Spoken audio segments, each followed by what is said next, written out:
Hi everyone, welcome back. It's been a long week and I have been just feeling into the frequencies of energy to see what wanted to come through this week on its own. And it's interesting, it started with a question in the My Leap of Faith Energy Tribe Facebook group from Kay.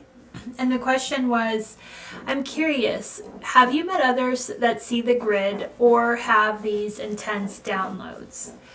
And the thing with this question was, and I responded to it, was yes, of course, but everybody gets their messages in different ways.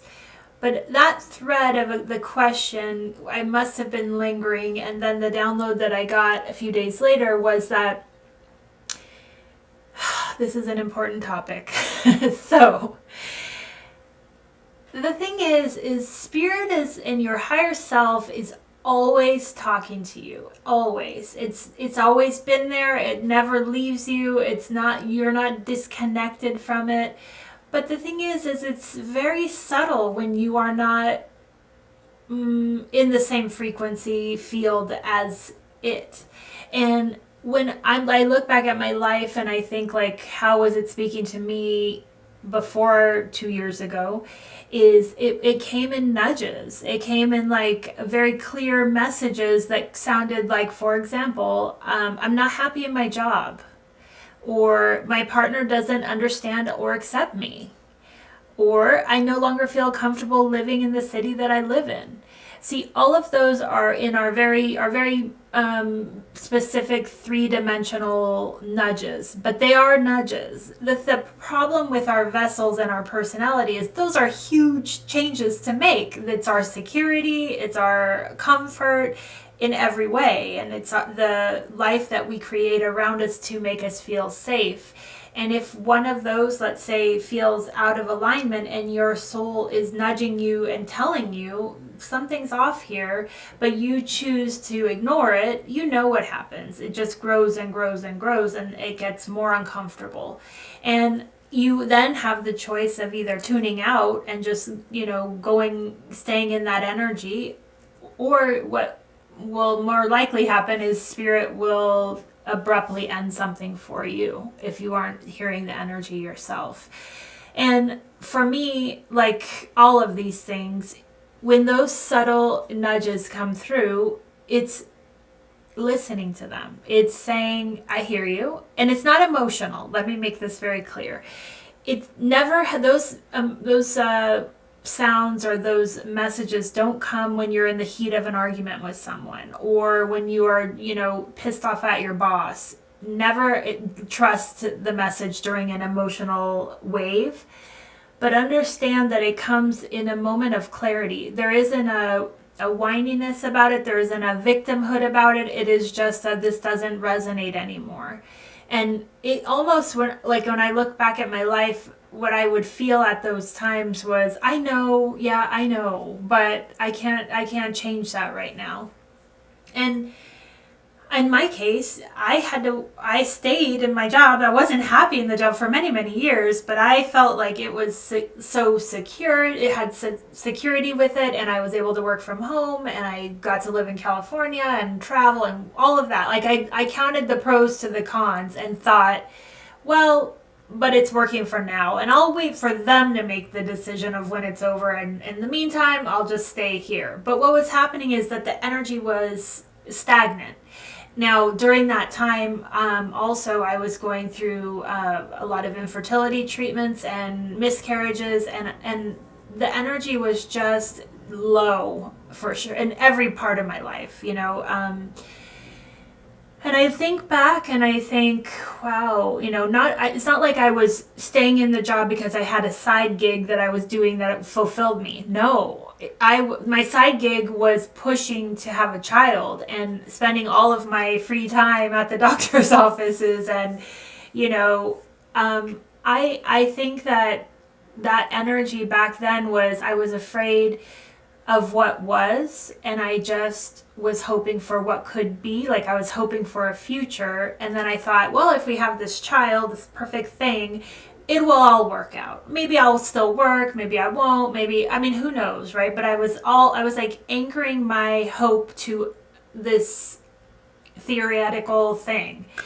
And I would say I hid in that space for probably 6 years. And it took my career, the company and the way they managed global store design to shift for me to see, like, I had a 6-month heads up of this is coming.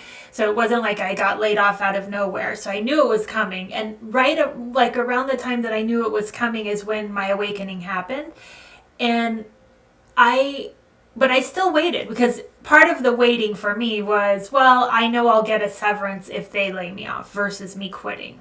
And again, I'm not saying that's the wrong thing. And in my case, it ended up being the right thing, because it ended up having enough money for me to survive on through the pandemic and create a podcast and really go deep into my spirituality. So I think everything happens the way that it was supposed to happen, but I can also look back now and see how I was not listening. Spirit had to move mountains to get me to move. And I now am not that person. Now when something doesn't feel right, I hear it right away and I act on it. So the point of this is to first say there isn't a judgment. You are exactly where you are in your journey, because it takes like one step and then the next step and then the next step to get to an awakening, right? Like you can't bypass any of the journey to then in hindsight look back and see the steps you made along the way.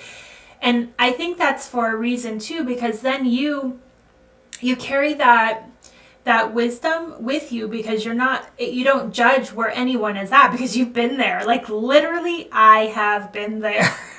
And I think that's why the whole journey of this has been about sharing the journey, because it is not one step and then you're there. It is not my mind decided I wanted to do this and it was done. It never has been that way. It's always been going out of my comfort zone to find the next deeper level of me, that then I'm always surprised to see what's there. So the point of this is that nudge is in every single person. It doesn't ever disconnect from you. The trick here is to start listening to it, even when it is completely uncomfortable. And what I find is that when you listen to the most uncomfortable things in your 3-dimensional life that they're giving messages about, and you act on it. Now, let's say it could be as you're not happy in your relationship and you either need to say, I want a divorce, or in my case, it was, I'm calling a realtor and we're selling the house because we weren't married and I just knew it wasn't working. But it's taking the step. And this is what I want to make very clear. When you are getting these nudges to change your life, it's not that the outcome is going to be how you think it's going to be, like that it's going to be that terrible, like that you will have the divorce, let's say. But it's taking that step in the direction of hearing the voice, because that's your truth. And once you put your truth threads out there, energy threads out there, everything shifts. And let's say your partner can't step up into their light until you have done the same, right? So you can be complaining and being pissed off with your partner for not understanding you, but the truth is, who are they trying to understand? It's not the you anyway. It's a facade of you. So what I want to just really get across here is that even if these messages or these nudges you think like are way beyond something that you could actually do, don't look at the mountain. Just take a step. Take one step towards the nudge that you're getting. So in this case of, if it's the relationship, it's have the conversation. Be very clear. I no longer want this type of relationship. In the case of me and Richard, it was, I don't want to fight anymore about these trivial things. I cannot spend my energy doing that anymore. And it wasn't like there was something that tipped me off. So it wasn't in the heat of the moment that this happened. It was I had already started the journey of awakening, and I knew My energy was needed elsewhere. It wasn't needed in this conflict place. And I just said, if you don't grow with me, I don't see how we can last. I'm changing. And I could literally at that point in my journey, which was like only maybe 3 months in, it was all of a sudden, out of 6 years of not changing and being stuck, it was like I was on this fast escalator moving so quickly that I knew I could not allow this one piece of my life, which is a huge piece of my life, to continue in the manner that it was. Because if I was on this escalator moving and here's the relationship, it's like it would have literally disappeared without us even having a conversation, because my energy would have just kept moving. So I had the wherewithal at that point to have the conversation. And trust me, it was difficult. For me, it looked like I had to go into what is my biggest fear about losing this relationship. And at that point, I was like, I don't care about the house. I don't care about cars. I don't care about money. So all of those things didn't matter. What really was the hardest part for me were the dogs. And I knew that our dog Penny was going to be the thing.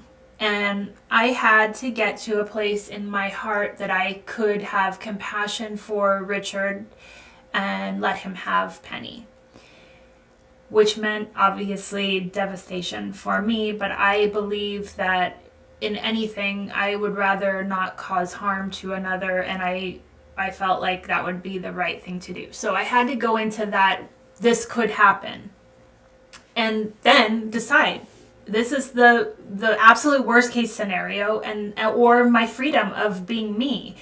And I had to let that go. I had to choose me. And so I'm not saying, and I'm not trying to compare, if you have small children, I understand that's difficult, but understand that if you stay in a relationship where the energy isn't balanced and it's not bringing you to your highest potential and highest light, your children feel that. My dogs felt that. They don't like seeing people fight. So I had to go there. I had to go to the darkest depths of what that would mean for my future reality. And what I know now on the other side is that wasn't the reality. That's not what ended up happening. What ended up happening is me speaking my truth to Richard made him wake up as well. Because think about that, when you carry that truth in your vibration, you're radiating it out for truth in others, for them to rise to that level of vibration or separate because it's uncomfortable for them. But you're giving the person and yourself the opportunity to make that choice, where hiding in the unknown is doing nothing for either parties, right? And so what I want to say here is that this is when Kay asked, do I know people that have seen the grid or get these downloads? Yes, if you're aligned with your soul, you just hear the download or the nudge way stronger, and you trust every single time. So when spirit sees you acting on these messages or these it's not a feeling, these knowings, they start to become more frequent and more reliable. So when you make the step of making the first place of trust with your higher self, they're like, hello, she's listening, woo! And then the messages don't have to be so drastic, right? So then they become like literally a radio tuner, and you just are tuning into the frequencies of either the person that you're working with, if you're helping them with their energy or anything in their lives, or just collective energy. And so for me, most of the time with this podcast is I ask and I tune into collective energy to see what is the message that needs to come through. And then I start to see signs along the next day or so that are like confirming, yes, this is the path, this is the message. And this is how we start to really know and trust your gifts. And I would say they're not going to be the same for everyone, because we each have so many lifetimes of training in certain things. Like I've talked about this many times, a lot of people are clairvoyant. I get visuals, but it's not my number one thing. Usually it comes in as a follow-up to a download, and it's like a confirmation to what I already got the download about. So it never is the thing that then I'm interpreting. Where, you know, a lot of people, that is their first gift. And when we talk about these gifts, I don't want anyone that's listening to this to think that it's outside of you. It literally is something that you were born with. You just have been conditioned not to trust it, because we have to have the best job that we can get. We have to make the most money, have the nicest car, the best house, the kids, the dogs, and all the things that we as a collective society think as you made it, keep us from actually hearing what we actually came here to do, right? Because, like, let's look at all the houses that are lined up next to each other and they look exactly the same, and that's not who we came here to be. We are literally each individual crystals that are here to live an extremely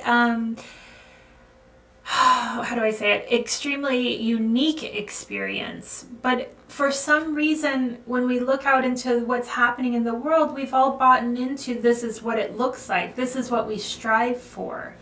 And I'm here to say that that's the disconnect. That is the disconnect. So if we know that, and we know that Spirit is always working through us, wherever you are in the journey, just start acting on the nudges. Start, that subtlest of subtle voices is the thing that you have always possessed.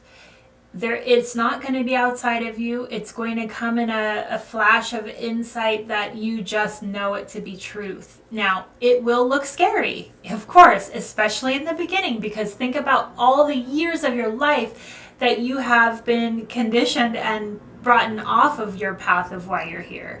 So yes, there are shifts that need to happen to align you into a life of living a soulful life and on track with your purpose. But just know, when you take one step in that direction, it ripples out and it affects the people around you. So what can look like a mountain that you have to climb to hear your soul just becomes one step. And I can see that in my life, and I know that I've talked about there are many fears that come up that I've gone through this, and the only way to go through them is to go through them.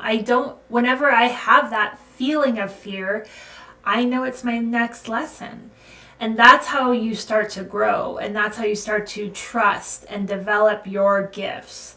And each person is going to be so unique. And I want to say this because this also has come up this week, is it can be hard in this spiritual realm because you think, I want to have a vocation. And we are, again, conditioned to believe that we need one vocation that we can make money with and support ourselves and our families.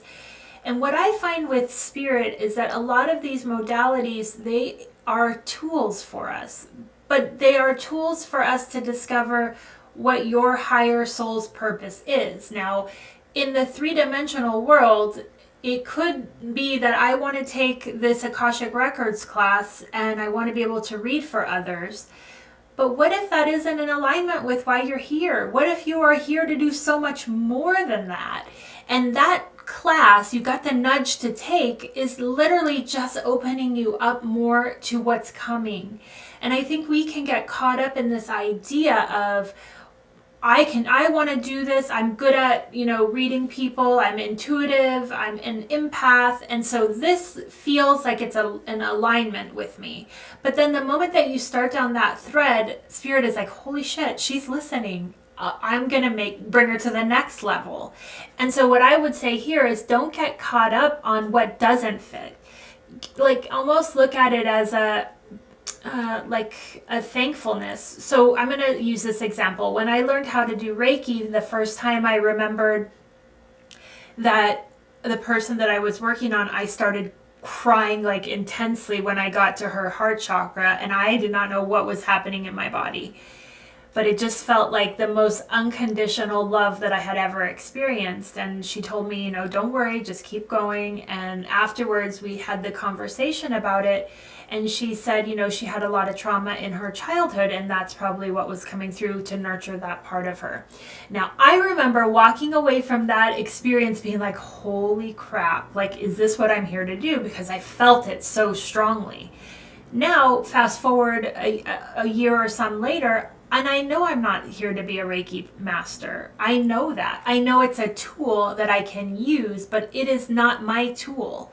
It is something that I can tap into and feel the other people's healing. And I use that knowing in the energy work that I do, but I don't use that modality. So in the case of Akashic Records, it's just opening up another facet of you that is going to make you an even better channel for whatever is meant to come through you. So I would say here, like, try to look at these pitfalls, I guess, or the things that you thought were the thing and end up not being the thing, as notches on the belt to getting you to where it's supposed to fit. And I look back at all of the modalities that I've studied, like, for example, tarot. That's another one. I was super excited, wanted to get into it, wanted to understand it. And I think it's amazing, but it's not my tool. And I still did the course, and I still was excited about it, and I still am fascinated with the people that it is their tool. But I understand that it's not mine, and that's okay. And just, it's like almost a weeding out of trying to hone those gifts when you start getting in these deeper callings for different classes or different modalities. And it also is really understanding that each person is so unique. And even if we talk about the different people that are reading the Akashic Records for others, I've read with I think 3 different people. And each one's experience and my experience with each one was so different because they are bringing their light to the records. They're bringing their filter through the messages, right? So I can 100% say that no 2 healers are the same, no 2 Akashic Records people are the same, and we are not supposed to be the same. That is the magic in this. Now, go back to Kay's question of, have I met someone that has seen the grid exactly like I do, or the matrix? This is an interesting story. Someone reached out to me maybe now it's a month ago, and her descriptions of the matrix were exactly as I see it.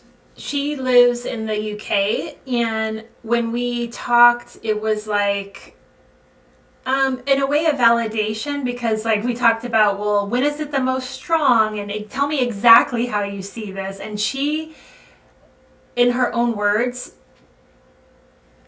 confirmed every part of it. Like it was a frequency match. And I was like, oh my gosh. And then just like a day or so later, an image came up in my Instagram feed, which if you're watching YouTube, I will put it up right now. And it was exactly as I see it. And the picture shows an eye, and it's showing it as, like, you see the person's eye and you see how it unfolds in reality. And this is what it looks like. This is exactly as I see it. And so I shared with her the image, and she was like, oh my God. And there was an equal vibration, which for me felt like that vibrational match brought in this image, and it leads to it's called the resonance science of understanding what's happening. And so with this image came this free course that we both signed up for, and it's understanding what the matrix is. And I sometimes feel like, did it take her energy to resound with mine in order to manifest this energy of this class to come through? That's a possibility. But you guys know I've been putting out what I've been seeing, and it's getting stronger. It's something that is always in my vision. I try, if I'm talking to someone, or in this case recording right now, I try to focus on the material things or this 3D world, and then it kind of goes into the background. It starts off as like this, almost looks like a gnat of one of those spheres flying, and then if I tune into that gnat, it explodes open. So I am, attempting to have a normal vision without it. It doesn't affect me when I'm driving. That was one of the questions she had. And the thing is when I'm focused on 3D things, it doesn't. So sometimes I think that our energies meeting together amplified the energy, and then we got this message of how to go deeper into that energy. And I believe that when we start sharing the truths that we know, the like vibration comes in out of nowhere, and in this case of me sharing my journey, I know that this is bringing up a vibration in you that is ready to be expressed as well, because it is a like vibration. And I just want you guys to know that even though all of this is unique and we all are going to have our own journeys, it's through the vibration of sharing it that then lights up other people to accept it in themselves, right? I think we as a people can shut down things before they even start, because we're afraid of them, we're afraid of the unknown. With my eyes, if I could have felt like I need to go see a doctor, because literally it affects my vision. But I trusted the energy, and I trusted what was happening, and I tried to not be fearful of it. And now I know, I still don't know exactly why it's there, and I am open to figuring it out. And I think that as my vessel or my personality is ready to go deeper, the signs to go deeper into it will come. Now, I also want to talk about this time right now. A lot of energy is coming up of shedding, or like vibrations not matching are coming out of people. And I just want to say, because most of you guys ended up buying the sonic slider, use that tool as a way to disrupt the energy pattern and move it out. So wherever you're feeling the discomfort, try to use that tool to shake it up, to break it up, to keep the stagnant systems moving. That is the first step. And then the second step would be, if you're not able to move it yourself, reach out to someone that you have the frequency with to help move it through. Now, obviously, I can do that for you, but I want you to know that you will know what feels right for you. I don't want you guys to think that I am saying I'm here to help move everybody's energy, because I don't think that's the case. I think there's a unique, almost like key and lock that happens, and you will know if I can move it before I even meet with you. And I will know that if it happens and it's meant to happen, it will happen too. And I just step aside and let it happen. So tune into what's happening in your own bodies right now, and just know that this time, the releasing of old patterns, old conditioning, old stories, old memories are coming up, because it's time to release those threads of energy that tie us to multiple different parallel lives. The reason that I feel is happening is because our higher soul wants to embody all of our energy in this physical existence. Why? I think because there's a lot of intensity going on. And if you're in your body, in your vessel at only 50%, it's going to be difficult. Like last week, I was like, I think 4 days out of 5, I was like, I get off the couch. I was exhausted. And there was nothing really that was going on. I just couldn't move. I couldn't get the energy to do anything.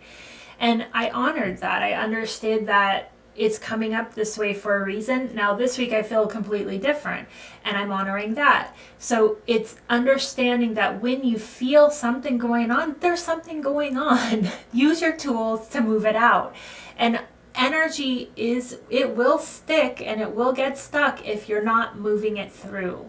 So again, the first tool is to hear the nudges, do the nudges. One step. It can be one conversation. It could be like, let's say if it's your job, having the conversation with your boss and saying, I need to be challenged more. That something as simple as that is a step in the right direction. And what happens is, I told you, it's a ripple effect that will then make the energy move much easier and clearer for you on this path. So I hope this is helpful, and I hope it's timely for what you're going through. And we are going, well, actually, we changed the Energy Tribe chat meetings to Mondays at 4 p.m. Pacific Daylight Savings Time. We did a survey, and the survey came back that this was the best time for the majority of people. So the link will be below if you're interested in joining. But again, it will be every other Monday starting September 27th at 4 p.m. Pacific Daylight Savings Time. And I really would love to see you there.